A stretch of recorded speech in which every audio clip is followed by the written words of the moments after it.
Bonjour à tous, j'espère que vous allez bien. Très heureux de vous retrouver sur la chaîne Pause Cigare avec aujourd'hui la dégustation du premier cigare du reste du monde de cette année 2024. On devrait bien commencer avec le cigare que voici.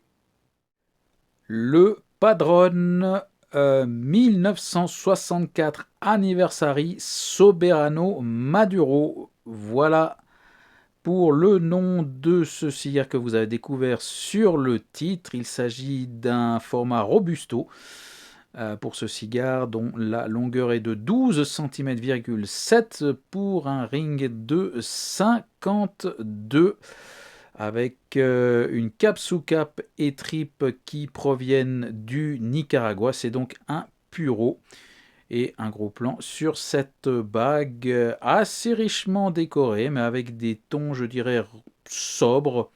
Ce n'est pas forcément tape à l'œil, mais on reconnaît bien le logo Padron sur ce Robusto, où l'on voit également cette feuille de cape Maduro, où on distingue les nervures, les limites aussi de là où la cape a été enroulée, on le voit bien. Ce cigare est en cave depuis janvier 2022, cela fait donc pile 2 ans qu'il cave. Et il avait été acheté au prix de 22 francs 80 suisses. Et pour la curiosité, je suis allé voir son prix actuel. Alors c'est un cigare qui a fait un véritable bond puisque actuellement il se vend à 29 francs 40. Donc c'est quand même assez conséquent. Alors comme je viens de le dire, on devrait bien commencer avec ce cigare de la maison Padron, une maison que j'aime bien qualifier de Davidoff du Nicaragua, tant au niveau alors de son prix, même s'ils sont un peu moins chers que les Davidoff, mais enfin c'est une marque qui se fait payer, mais aussi et surtout par sa qualité, sa palette aromatique. Pour ceux qui s'en souviennent, vous pouvez aller rechercher la vidéo qui était présentée sous l'autre format. J'avais dégusté un Padron de la série 1926 et j'avais vraiment été très très enthousiaste pour ne pas dire plus. J'avais vraiment adoré ce cigare et donc ben là je me réjouis donc de déguster ce Robusto box pressé qui donc cave depuis pile 2 ans maintenant. Et donc on va voir ce que cela donne tout de suite. En tout cas au niveau du toucher, eh bien on a une cape qui est vraiment magnifiquement bien posée. Il n'y a rien à dire. Elle est légèrement granuleuse due au type de la feuille, hein. On sent bien que c'est dû au type de la feuille et pas un défaut de roulage ou je ne sais quoi, car à ce niveau-là, c'est vraiment parfait. Et puis, je l'ai testé tout à l'heure, mais au niveau du toucher, ça paraît relativement homogène. En tout cas, un beau cigare, comme je le disais, avec des bas qui ne sont pas clinquantes, hein. Ce n'est pas forcément des couleurs tape à l'œil, mais relativement sobre, mais je trouve assez classe, hein. En tout cas, ça fait le travail, ça fait pas kitsch. Ça fait pas tape à l'œil, c'est pile ce qu'il faut pour moi. Relativement, un dessin relativement riche, mais en même temps relativement sombre, en tout cas par ses couleurs. Et je crois que les points forts de ces cigares sont vraiment ailleurs. En tout cas, on va voir ce que cela donne tout de suite au niveau du pied et au niveau donc de ces parfums.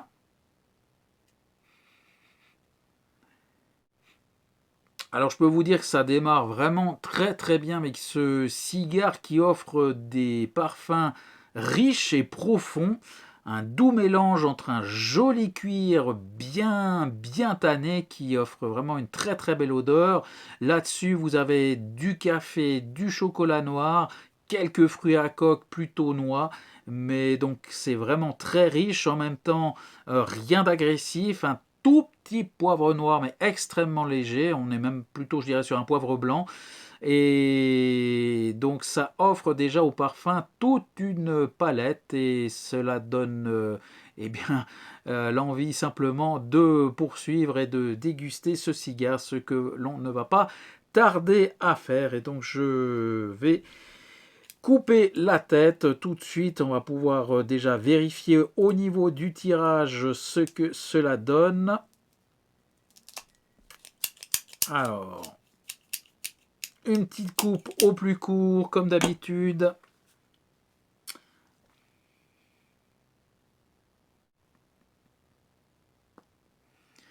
Alors on retrouve plus ou moins les mêmes saveurs qu'au pied, à savoir du cuir, chocolat noir café, pas tellement de poivre. Par contre, l'arôme est moins intense que l'odeur parce que il y a pas mal d'air. Je me suis laissé surprendre au tirage accru.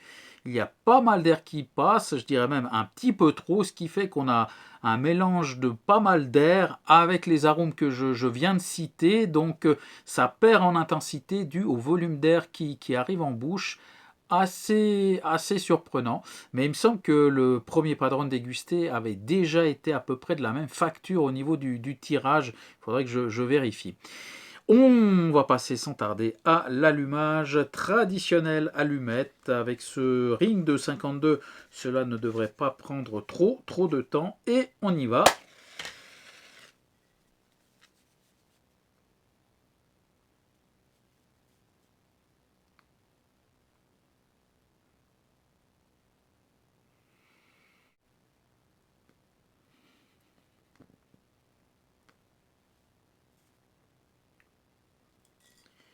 Notre cigare est allumée, avec alors une fumée très prenante dès le départ, qui a l'air assez volumineuse, alors que je n'ai pas encore véritablement pris la toute première bouffée.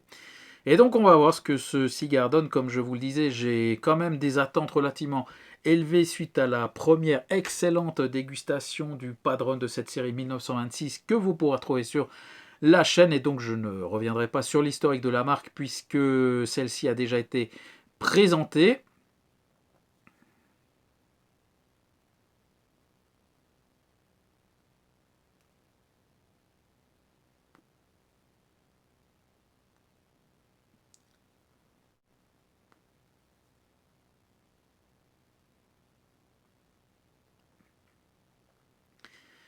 Alors vraiment un bon volume de fumée, mais c'est également certainement dû au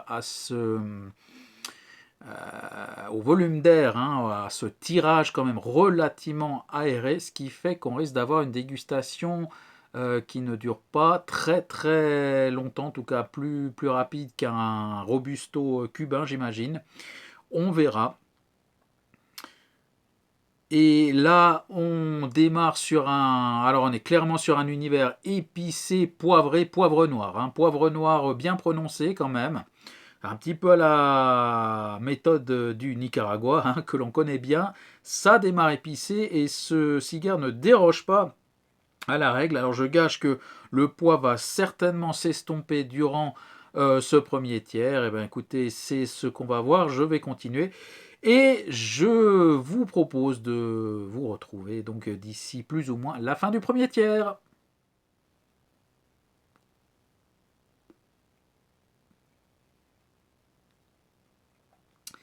Alors je vous reprends déjà avant même la fin du premier tiers parce qu'il y a des choses à dire. Tout d'abord, je voulais vous montrer cette magnifique cendre blanche qui tranche bien avec la cape Maduro. Très belle cendre, je ne sais pas si elle va tenir encore très longtemps, mais alors vraiment une très belle cendre blanche. Et je vous reprends avant le premier tiers, effectivement, il y a des choses à dire dans le sens où j'avais envie de dire que ce cigare est une petite bombe dans le sens où il faut le manier vraiment avec précaution.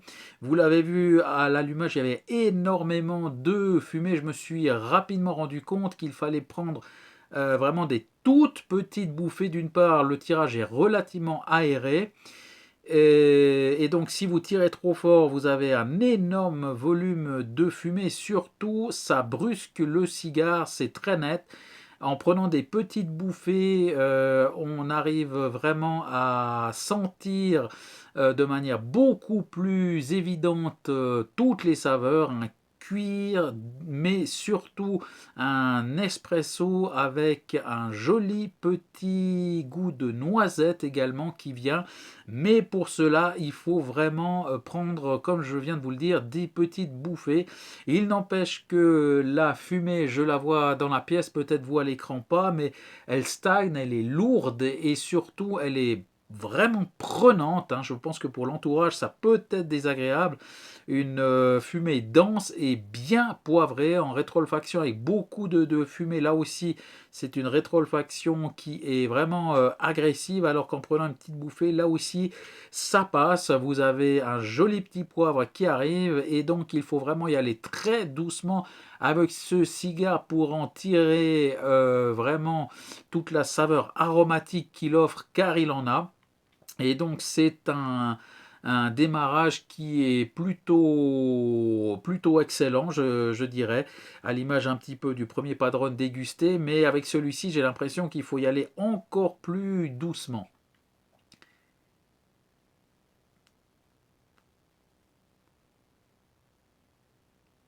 Vous le voyez, même en tirant peu, ça donne un volume de fumée quand même qui est assez conséquent.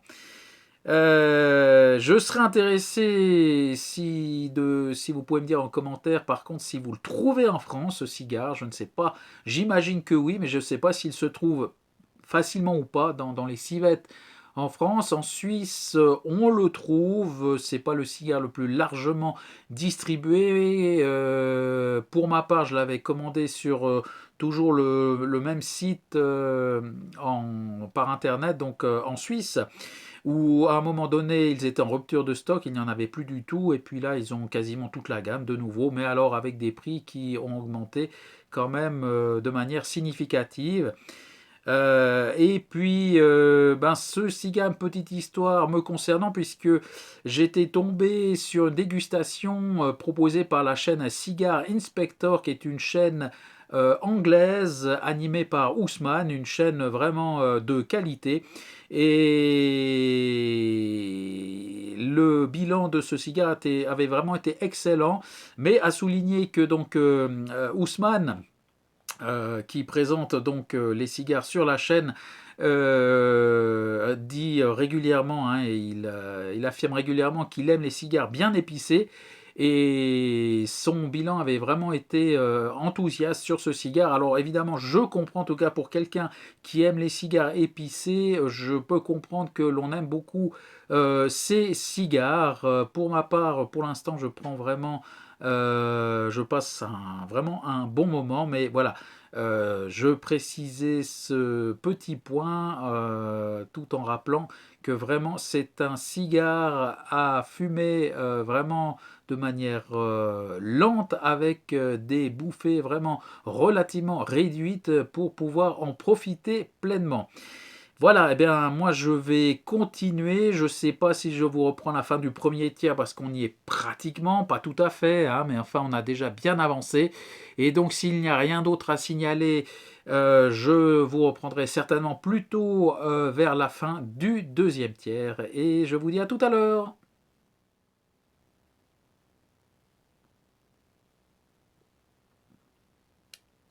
Alors on se retrouve à l'entrée du dernier tiers avec toujours cette belle cendre blanche que voici. Alors, à l'entrée du dernier tiers, eh bien, la palette aromatique s'est complétée, a un petit peu évolué. Elle est vraiment très riche, très ample. On a du bois, du cuir et toujours ce goût de café qui c'est un petit peu, qui est un peu plus crémeux. Café crémeux avec ce petit fond également de fruits à coque sur la noisette. Alors c'est un cigare qui est, comme je l'ai dit, riche et ample à l'image de sa fumée qui est vraiment, elle aussi, assez ample et lourde. Ça fait longtemps que j'avais plus un cigare avec une fumée aussi lourde que ça qui se balade dans toute la pièce. Et vous l'avez vu, il suffit de tirer un tout petit peu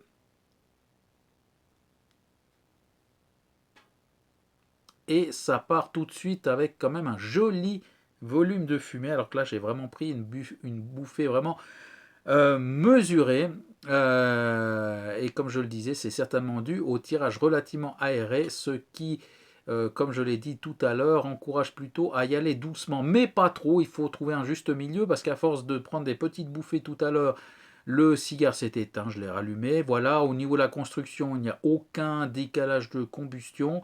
Une cendre qui paraît, je dirais, semi-compacte, c'est difficile à dire. Et puis j'ai dû la faire tomber de moi-même justement pour le rallumer. Donc c'est difficile à dire, mais force est de constater que la cendre n'est jamais tombée d'elle-même. Elle n'a pas l'air de s'effriter, de partir en confetti. Ça se tient vraiment très très bien. Une belle construction pour ce cigare. J'ai également décollé les bagues. Alors, je vais vite vous les montrer car le collage des bagues est aussi sophistiqué que le cigare lui-même, puisqu'en fait, il y a une double bague, ce que j'avais oublié. Donc, il y a une bague avec simplement, vous allez certainement pas le voir, mais c'est marqué Padron en tout fin sur cette bague-là. Et puis, la deuxième bague qui rappelle que c'est la série 1964 qui est superposée, et donc c'est un peu délicat de décoller ces deux bagues proprement parce qu'elles se chevauchent littéralement. Mais mis à part ça, alors c'est vraiment un excellent cigare, mais racé, puissant. Il a vraiment un corps très puissant. Paradoxalement, la longueur en bouche reste pas trop prenante. Alors ce n'est pas léger, mais ça ne prend pas complètement la bouche. Ça laisse une longueur, ça laisse en bouche une longueur, je dirais, relativement fine, avec un petit goût boisé, caféiné.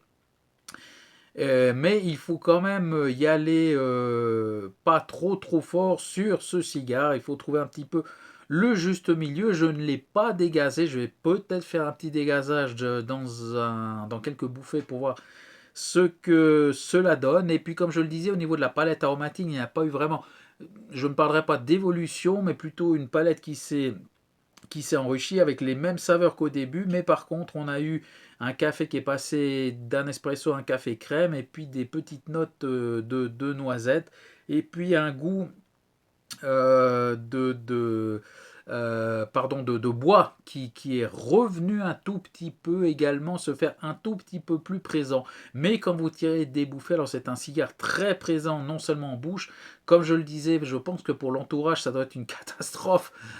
Tant la fumée est vraiment prenante, elle est odorante, elle est poivrée. En rétroolfaction, il ne faut pas prendre un volume de fumée trop important, sinon, comme je l'ai dit précédemment, ça reste quand même agressif. Donc il faut prendre un volume de fumée assez mesuré pour les rétroolfactions. Et là, vous avez un joli poivre noir qui se dégage.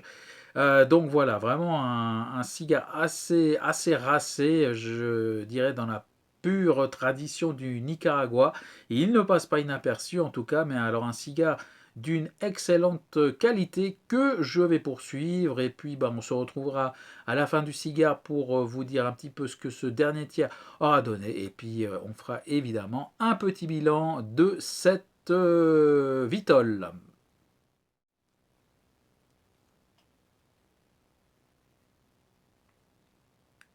Alors, on arrive tout doucement à la fin du cigare. Si vous distinguez quelque chose dans la fumée. Alors, pour ce dernier tiers, oui, il me reste encore un petit bout.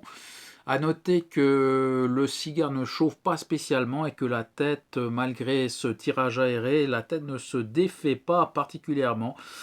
Ce qui est toujours aussi un gage d'une bonne construction, d'une bonne qualité. Sur ce dernier tiers, je n'ai pas grand-chose à rajouter. On est toujours dans la même amplitude, la même richesse. Les saveurs se font peut-être un petit peu plus torréfiées, mais il n'y a rien de plus ou de moins. On est toujours sur ce boisé, ce cuir, ce café qui est un peu plus expresso maintenant. Et puis, je sens un petit peu moins quand même les fruits à coque, pour ne pas dire plus du tout, là, sur cette fin de cigare quand même, qui est un petit peu plus corsé, avec une bonne montée en puissance.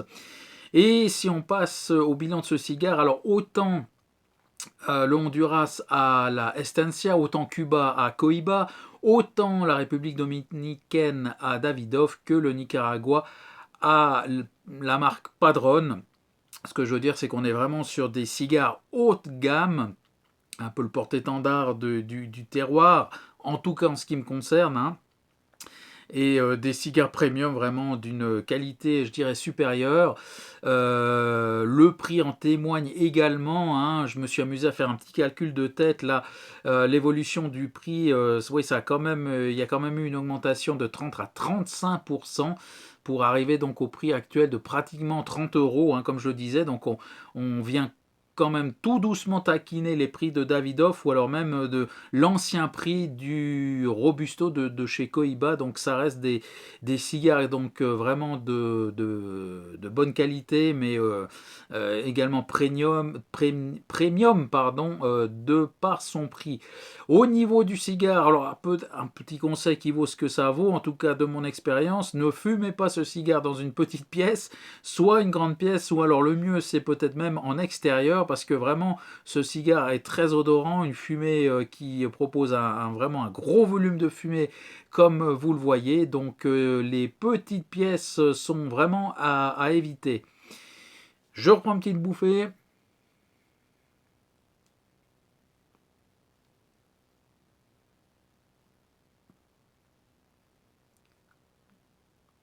Alors vous le voyez vraiment ce volume de fumée assez impressionnant, hein.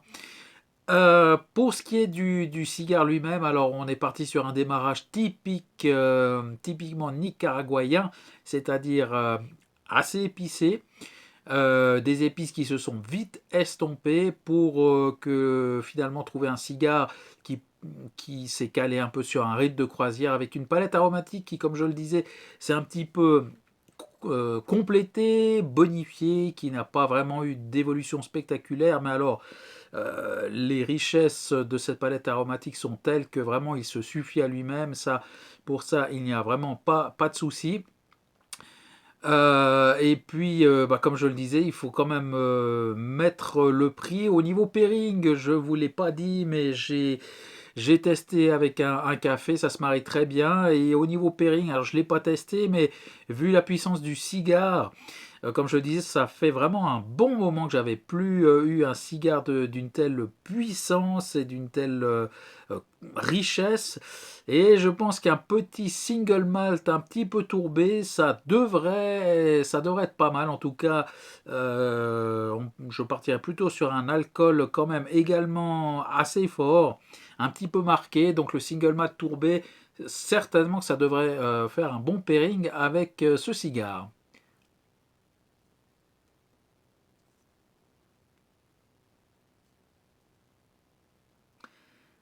Ce que je peux dire, c'est qu'en tout cas, de par mes souvenirs, je le classerais quand même un cran un petit peu en dessous du premier padron que j'avais dégusté, même si ce cigare est excellent. Un petit cran en dessous, mais vraiment un excellent cigare que je vous encourage à essayer si vous le trouvez. Et puis encore une fois, si vous faites comme moi, vous l'achetez à l'unité ou par deux, hein, parce que vu le prix, ça tabasse quand même un petit peu. J'ai encore plusieurs padrones en cave, il faudra voir ce que cela donne. En tout cas, je me réjouis de les découvrir.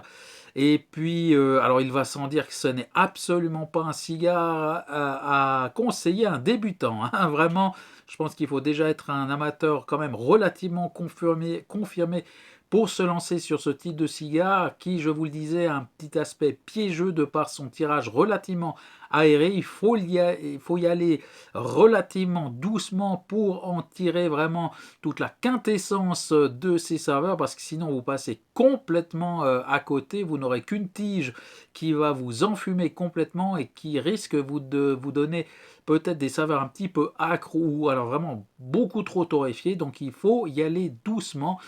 Mais vraiment, à part ça, c'est vraiment très très concluant et bah, je dois dire qu'on démarre l'année vraiment assez bien avec le Rio Seco de la dernière vidéo et puis ce premier cigare de cette année, premier cigare du Nouveau Monde de cette année. Évidemment, le choix n'était pas innocent de partir sur un padron. Je pensais bien que ce serait une dégustation tout à fait plaisante, ce qui a été le cas. Voilà, et eh bien on arrive à la fin de cette vidéo. Il ne me reste plus qu'à vous souhaiter comme d'habitude, des bonnes dégustations de cigares. N'hésitez pas à me laisser quelques commentaires. Et d'ailleurs, je profite pour vous remercier vraiment du fond du cœur pour tous vos commentaires qui sont toujours très sympathiques, des fois un petit peu humoristiques, mais toujours bienveillantes. C'est toujours un plaisir en tout cas de vous répondre, de partager des cigares avec vous. Et puis on continuera donc au fil de l'année avec toutes sortes de cigares de différents terroirs. Et d'ici là, donc, je vous souhaite de bien vous porter et je vous dis à bientôt. Allez, bye bye!